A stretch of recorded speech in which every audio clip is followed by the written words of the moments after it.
नमस्कार, स्वागत है आपका इंडिया न्यूज 28 में। आइए बात करते हैं इस वक्त की बड़ी खबर की। राहुल गांधी के खिलाफ भाजपा का प्रदर्शन, साहिबगंज स्टेशन चौक पर फूंका पुतला। साहिबगंज भारतीय जनता पार्टी के केंद्रीय नेतृत्व के आह्वान पर शुक्रवार को साहिबगंज रेलवे स्टेशन के सामने स्टेशन चौक पर कांग्रेस सांसद राहुल गांधी के खिलाफ विरोध प्रदर्शन किया गया। इस दौरान भाजपा कार्यकर्ताओं ने राहुल गांधी का पुतला दहन कर नारेबाजी की। कार्यक्रम को संबोधित करते हुए भाजपा के पूर्व विधायक अनंत ओझा ने आरोप लगाया कि कांग्रेस और राहुल गांधी अपने बयानों के माध्यम से छात्रों को भ्रमित करने का प्रयास कर रहे हैं। उन्होंने कहा कि नीट पेपर लीक मामले में केंद्र सरकार दोषियों के खिलाफ कार्रवाई कर रही है तथा दोषियों को सजा दिलाने की दिशा में कदम उठा रही है, लेकिन इसके बावजूद कांग्रेस इस मुद्दे पर राजनीति कर रही है। उन्होंने आरोप लगाया कि राहुल गांधी के बयान देश में भ्रम और अस्थिरता का माहौल पैदा करने वाले हैं। पुतला दहन कार्यक्रम का नेतृत्व भाजपा नगर अध्यक्ष विनोद कुमार चौधरी ने किया। कार्यक्रम में पार्टी के पदाधिकारियों एवं बड़ी संख्या में कार्यकर्ताओं ने भाग लिया और राहुल गांधी के खिलाफ विरोध दर्ज कराया। कार्यक्रम में उपस्थित भाजपा नेताओं और कार्यकर्ताओं ने राहुल गांधी के खिलाफ नारेबाजी करते हुए उनके बयान की आलोचना की और कांग्रेस की नीतियों का विरोध किया। आइए जानते हैं बीजेपी के पूर्व विधायक अनंत ओझा, भाजपा नेता गणेश तिवारी क्या कहते हैं।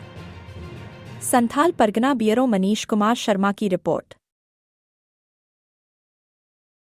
देखिए, जिस प्रकार से झारखंड के कांग्रेस मित्र गठबंधन की सरकार लगातार जेपीएससी में जिस प्रकार से भ्रष्टाचार के नए कारनामे हो रहे हैं, लगातार परीक्षाओं में धांधली की खबरें आ रही है। जेपीएससी इंतजार करता है कि भारतीय जनता पार्टी और युवा मोर्चा का कार्यकर्ता कब हमको घेरने के लिए आएगी या तब उसके काले कारनामों को इस्तीफा, चेयरमैन से इस्तीफा मांगेंगे। इससे बड़ा देश के अंदर छात्रों के साथ धोखा देने का काम और कुछ नहीं हो सकता है, जो झारखंड के अंदर कांग्रेस और जेएमएम के गठबंधन के सरकार में छात्रों के साथ जो विश्वासघात हो रहा है। और वहीं दूसरी ओर कांग्रेस के जो युवराज है आदरणीय राहुल गांधी जी, जिस प्रकार से देश के अंदर अराजकता फैलाने का काम, देश की संसद के अंदर जब लगातार आदरणीय प्रधानमंत्री नरेंद्र भाई मोदी जी की सरकार इस बात को कहती है कि आप संसद के अंदर चर्चा करो, केरल में आपकी गठबंधन की सरकार में वहां परीक्षा लीक होता है तो वहां कार्रवाई करने के बारे में मुंह में ताला लग जाता है, पंजाब के अंदर घटना घटती है ताला लग जाता है, राजस्थान के अंदर इनके नेतृत्व की जब सरकार थी उस समय इनके कांग्रेस के मुंह पर ताला लग जाता है। और जहां यशस्वी प्रधानमंत्री नरेंद्र भाई मोदी जी जब सीधे कहते हैं कि कोई भी इस प्रकार का छात्रों के साथ खिलवाड़ करने वाला तत्व हो वो बचेगा नहीं, तब इनको पेट में दर्द होता है और देश के अंदर अराजकता फैलाने का काम, इस प्रकार के अराजक तत्वों को संरक्षण देने का काम ये करते हैं। और झारखंड के अंदर भारतीय जनता पार्टी जब सड़क पर संघर्ष करके इस बात को कहती है कि जेपीएससी में घोटाला हो रहा है, तब उसका जेपीएससी के चेयरमैन को इस्तीफा देना पड़ता है।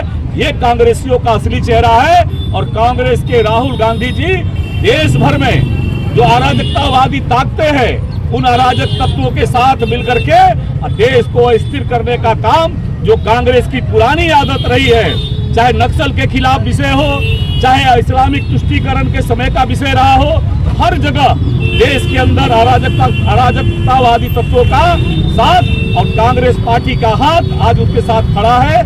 उसी को लेकर के नगर अध्यक्ष विनोद चौधरी जी के नेतृत्व में आज यहाँ पर कांग्रेस का पार्टी का पुतला दहन किया गया और उसमें हम सब लोग शामिल हुए हैं। जेपीएस में सीआईडी ने अरेस्ट भी कर लिया गया। नहीं, आप इंतजार करिए कि एक ऐसा राज्य है, इन कांग्रेसियों को शर्म भी नहीं आती है, इनको शर्म भी नहीं आती है कि झारखंड के अंदर अभी तक जितनी भी परीक्षाएं हुई सब भ्रष्टाचार का भेंट चढ़ गया।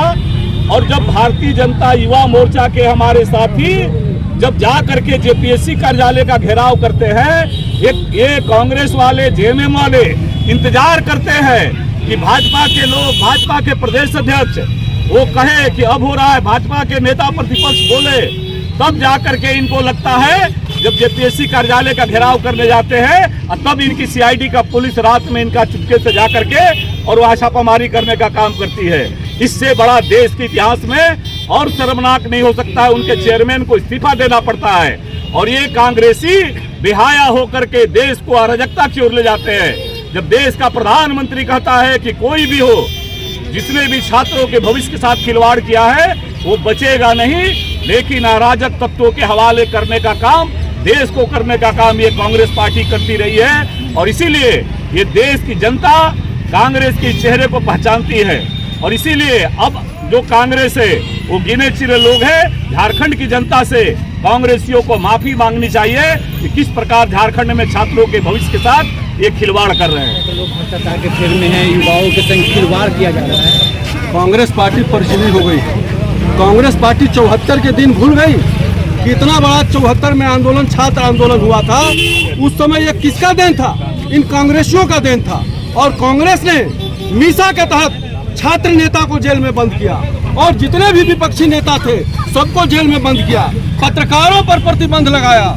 और अभी तो कुछ नहीं है, ये परजीवी हो गए हैं। दूसरे के बल पर ये राजनीति कर रहे हैं। और ये हारते हारते आदरणीय मोदी जी से, भारतीय जनता पार्टी से, एनडीए से हारते हारते यह पार्टियां थक चुकी है। अब यह परजीवी हो गई है, खोज रही है कि किनको पकड़ के हम अपनी राजनीति को चमकाएं। और ये भोले भाले हमारे छात्र नौजवान को गुमराह करने का काम कर रहे हैं। और मैं आपको बताना चाहता हूं, जब मनमोहन सिंह की जी सरकार थी उस समय मनमोहन सिंह जी के समय 18 बार पेपर लीक हुआ। उस समय कांग्रेस वाले कहां गए थे? अभी जहां जहां कांग्रेसियों की सरकार है, जिन राज्यों में कांग्रेस के नेतृत्व में सरकार चल रही है, सभी राज्यों में इसी प्रकार पेपर लीक हुआ है। उस समय राहुल गांधी कहां चले गए थे? तो राहुल गांधी को एक मुद्दा चाहिए। अभी इन्होंने एथेनॉल का मुद्दा बनाया। एथेनॉल का मुद्दा जब नहीं चला, सरकार जांच करके बता दी कि इससे वाहन को कोई क्षति नहीं है, इंजन को कोई क्षति नहीं है, तो वह मुद्दा इनके हाथ से निकल गया। ये हमेशा किसी न किसी मुद्दे के तलाश में रहते हैं कि हम देश की जनता को गुमराह करें, देश के नौजवानों को गुमराह करें, छात्रों को गुमराह करें और गुमराह करके देश में अराजकता फैलाएं। और राहुल गांधी इसमें विफल हुए हैं। राहुल गांधी के नेतृत्व से या छात्र संघ का नेतृत्व उनके हाथ से निकल चुका है। अभी आप छात्र के हितैषी थे तो आप चांदनी चौक क्यों नहीं गए? आपको चांदनी चौक पर जाकर के छात्रों की बात रखनी थी, आप चांदनी चौक नहीं गए। आप अलग अपना प्रधानमंत्री का आप आवास को घेर रहे हैं, या क्या आप अपने आप को तानाशाही दिखा रहे हैं? तो यह निश्चित रूप से अराजकता यह फैलाना चाह रहे हैं। ये विदेशी फंडिंग के द्वारा देश में अराजकता फैलाना चाह रहे हैं। ये चाह रहे हैं कि भारत को हम नेपाल बना दे, भारत को हम बांग्लादेश बना दे।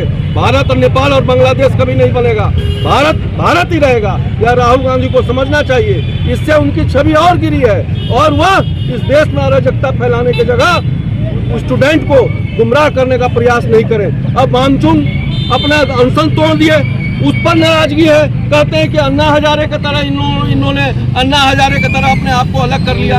अरे भाई, कोई भी देश हित में सोचेगा, राष्ट्र हित में सोचेगा तो कांग्रेस को बुरा लगता है। कांग्रेस विदेशियों के हाथ में बिक गई है और उसी के नेतृत्व के अनुसार भारत में राजनीति करना चाहती है। इसलिए हम ये आज राहुल गांधी के पुतला दहन के माध्यम से हम देश की जनता को आगाह करना चाहते हैं, छात्र को, नौजवान को आगाह करना चाहते हैं। आपका जो भी मांग है निश्चित रूप से भारतीय जनता पार्टी के नेतृत्व में आदरणीय मोदी जी आपकी मांगों को सुसज्जित ढंग से पूरा करने का प्रयास करेंगे।